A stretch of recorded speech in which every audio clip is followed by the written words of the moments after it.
Am I the a-hole for kicking my sister and refusing to send her money even though she had good intentions? My wife Belle and I have a beautiful, almost 3-year-old daughter. Though her arrival was unexpected, I'm so thankful for her. My sister Cindy has never been fond of Belle. Her irrational dislike of my wife has only exacerbated when she announced that she was pregnant. Belle was never good enough. Belle was irresponsible and obsessed with herself for working out during her pregnancy. She's a terrible mother for not quitting her job the moment she found out she was pregnant, etc. I've shut all of it down over the years, and I've got contact with her significantly. One thing my wife and I agreed to not do is talk to our daughter with that high-pitched baby voice many people use to talk to children. We talk to her as if she was a normal human being. We don't talk to her with that goo-goo-gaga voice. We never have and never will. We also let our daughter, to a reasonable extent, pick her own clothes. And since she's at the stage where she wants to be independent, we will try to encourage that as much as possible. My wife is half Korean and half Ethiopian, so often she will mix a few non-English words when she's talking to our daughter. Unfortunately, Cindy can't make rent and has been living with us for the past 2 weeks. Belle's idea: I wouldn't have let her stay in my house because of her continued disrespect of my wife. Cindy was, surprisingly, very kind towards my wife. It was very nice to see Cindy's change of heart, until she wasn't. Cindy started to make a big fuss about how my wife was talking to our daughter as if she was an adult, and how Belle was a cruel parent for teaching our daughter how to use chopsticks so young. The Edison chopsticks meant for children. My daughter was helping my wife cook. My wife let her hold the pot while she was draining the rice water, and my sister called my mom. She began to make threats of calling child services as my wife was a horrific child abuser. My mom, who hasn't seen my daughter in a year, got upset. I tried to get my sister to talk, but she was unwilling, so I kicked her out. Now the whole family is mad at us, claiming that Cindy had good intentions and that we should let her back. My wife is feeling very guilty with everything and wants to send my sister some money. Edit: a few people have had concerns over whether my daughter's hands were touching a hot pot. No, they were rinsing the rice before they cooked it, so the pot nor the water was hot. Now for the top comments. Not Dayhal. Your wife is a wonderful woman with a kind and forgiving heart. But Cindy, despite being given second chances, has flown her true colors without remorse. She's set in her ways/opinions and won't change. Perhaps the whole family can house Cindy rather than you and your family, since they seem so sympathetic to her. You and your wife did your part and made a solid effort to make it work. You don't owe Cindy anything. Cindy should focus her attention on self-sufficiency rather than how you and your wife raise your child. Which, by the way, how awesome your daughter is using chopsticks, learning second languages and cooking. She's got more life skills at the age of 3 than Cindy from the sounds of things. My wife has so much patience. It's insane how she kept up with this. There's probably so much that has happened while I was at work that my wife isn't telling me. Please, please, please do not send Cindy money. That will just assure her that she can say and do whatever she wants with no consequences. Your sister is a racist. Let's be real. And sexist by expecting pregnant women to quit their jobs. And uneducated for expecting them to stop exercising. Well, there is a point at which certain exercise is bad. Consult your doctor. Everybody's different. For most of the pregnancy, exercise is good. It helps your body stay healthy. And fun fact, endorphins are awesome. Say 10 over 10 fetuses, they love them. Not Dayhal. Your sister needs to learn boundaries. It's none of her business how you guys parent your kid unless there is mistreatment involved, which there isn't. Your daughter literally held a pot. There is no good intention in making child services threats on a loving mother. Thank you for stepping up for your wife. You'd be surprised of how many people don't stick up for their significant other. Next story is titled, Am I the a-hole for kicking my sister out after finding her in mine in my husband's bedroom? I, female 26, lost my husband in an accident 2 months ago. It wasn't his fault. He wasn't even driving. He was going with a friend to visit their sick friend, and the journey was hours long. My husband's friend was driving late at night, and it resulted in a horrific accident. My husband was in the hospital for a week severely injured and passed away on Friday morning. I was an utter mess. I was and still am devastated and cannot believe how fast days go by. My parents support me a lot. I was spending my days alone at my apartment. My parents told me they sent my sister, female 21, to stay with me and help around the apartment. I welcomed her and was glad she came. She'd occasionally invite her boyfriend to my apartment since she's there all the time. Her boyfriend started acting like it's their place by moving stuff, throwing away stuff. I talked to them about it. I also said I wouldn't let him stay the nights anymore because I need some calm and quiet to be able to sleep. It usually stays up till 5 a.m. making noise. My sister didn't argue. However, yesterday I went to see a friend for a few hours, and when I got back, I didn't find my sister, thinking she went out. Suddenly, her boyfriend walks out of my bedroom, and I freaked out asking why he was there. My sister showed up asking why I got home so early. I loudly asked them why they were in mine and my husband's bedroom. Suddenly, my sister said they borrowed it for an hour to get some privacy, since I had a key and might have walked in and saw something. My apartment is a single-bedroom apartment. I was in shock. I checked the room and the bed looked like someone used it. I completely lost my temper yelling at her and her boyfriend. I kicked him out and me and my sister started arguing. She called me irrational, acting out of grief and taking my frustrations out on her. I told her to leave if she wasn't willing to respect mine and my husband's private place, and that she should have never walked in it. After that, I kicked her out. My mom came to see what was going on. She defended my sister and blamed her boyfriend, saying I had every right to kick him out, but my sister took the time and came to stay with me to support and help, and I was wrong to treat her like this, saying that's how kids are, and didn't know that it upset me this much. My dad agreed I overreacted and wanted me to talk things out with her, but I refused to do it. Not Dale. Oh my god, your sister and her boyfriend were having intercourse in the bed you shared with your recently deceased husband. There comes a point where help becomes a hindrance. Your sister has passed that point. I'm so sorry for your loss. Thank you. And you're right. I just never thought she'd do anything like that. To be honest, my mom said it was her boyfriend's suggestion after she talked to my sister about it. Either way, this is not acceptable to me. I appreciate the help and support, but the bedroom was a mess. The bed was a mess. I haven't washed the sheets ever since my husband's passing. They used to help me sleep at night because the smell was on them. It was incredibly noticeable. I can't explain it, but it definitely made me feel like he was there. But now I can't even look at the bed because of how angry I am. I doubt I'll be seeing my sister anytime soon after this. I'm so sorry. I would not find this forgivable either, if it were me. It's just so violating. Even without your recent trauma, it's gross and violating. Not Dale. Jesus. Opie, I am so sorry for your loss.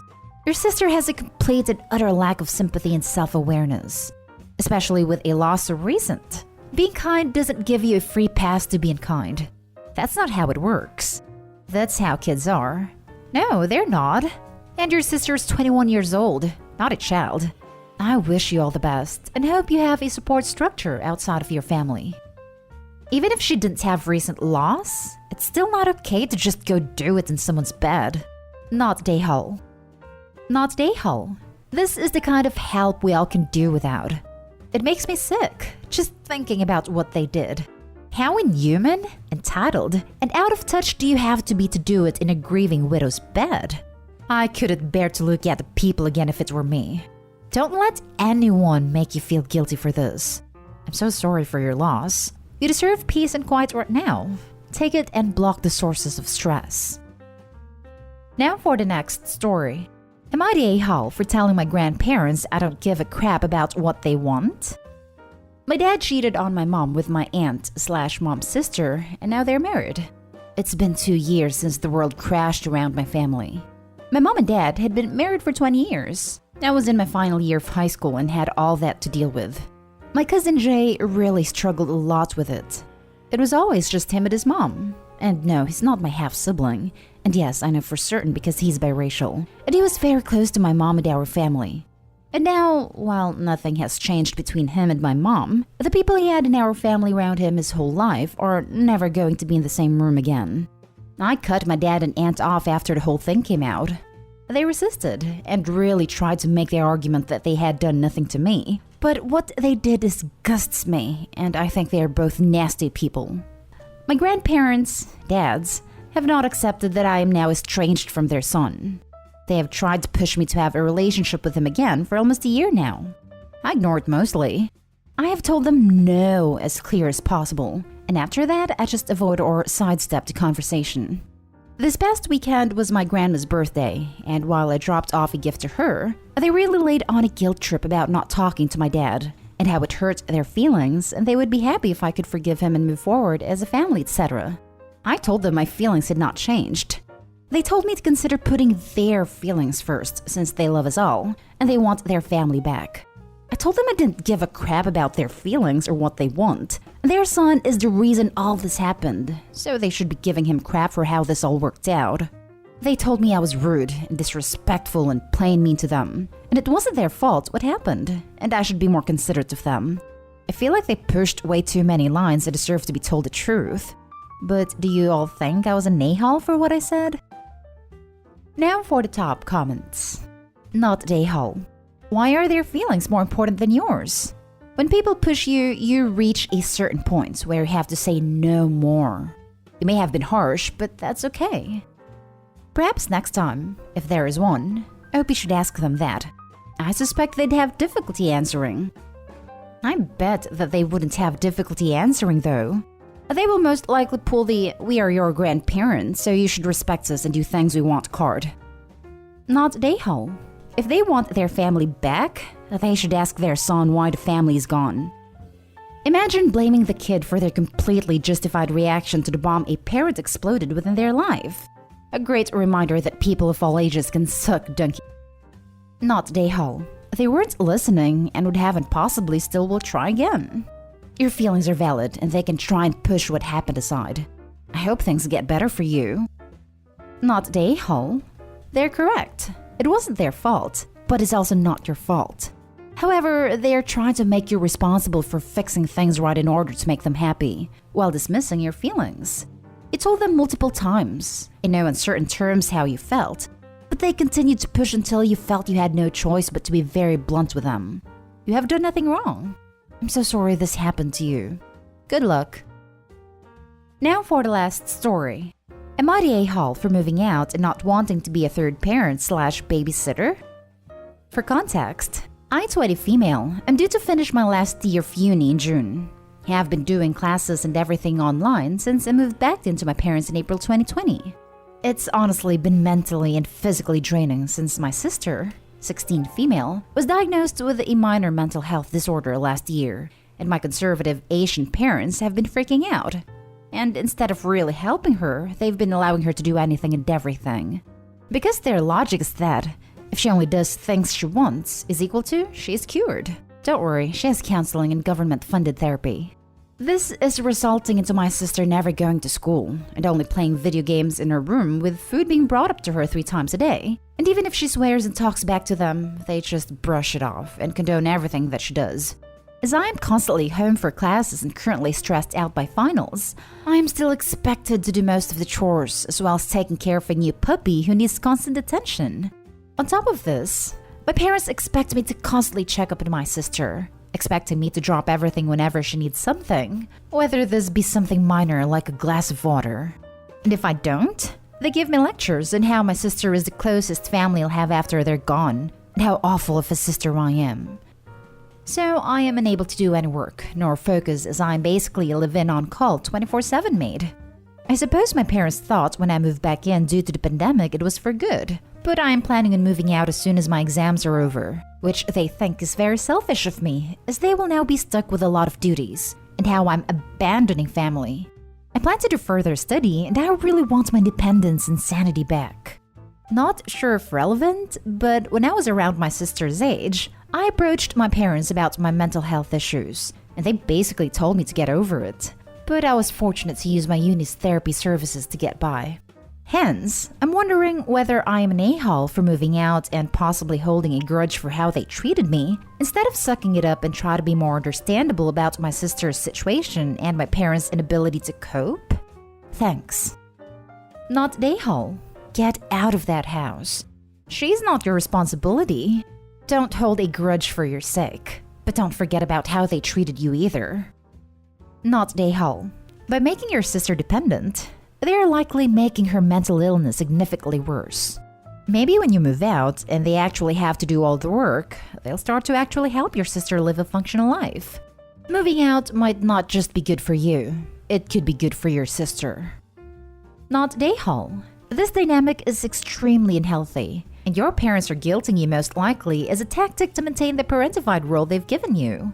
Your sister is plenty old enough to know what is healthy and productive in her life, but enjoys reaping the benefits of your parents' misunderstanding of her mental health issues and how to support her.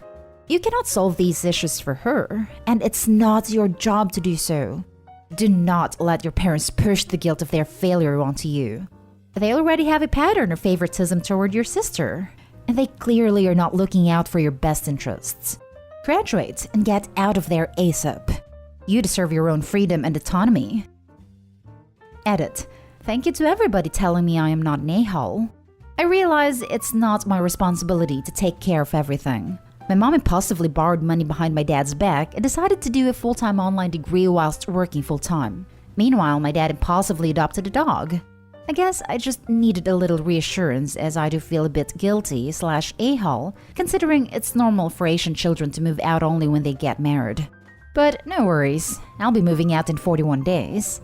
Hopefully, this will benefit my sister a little and help her take on some more responsibility and have a reality check.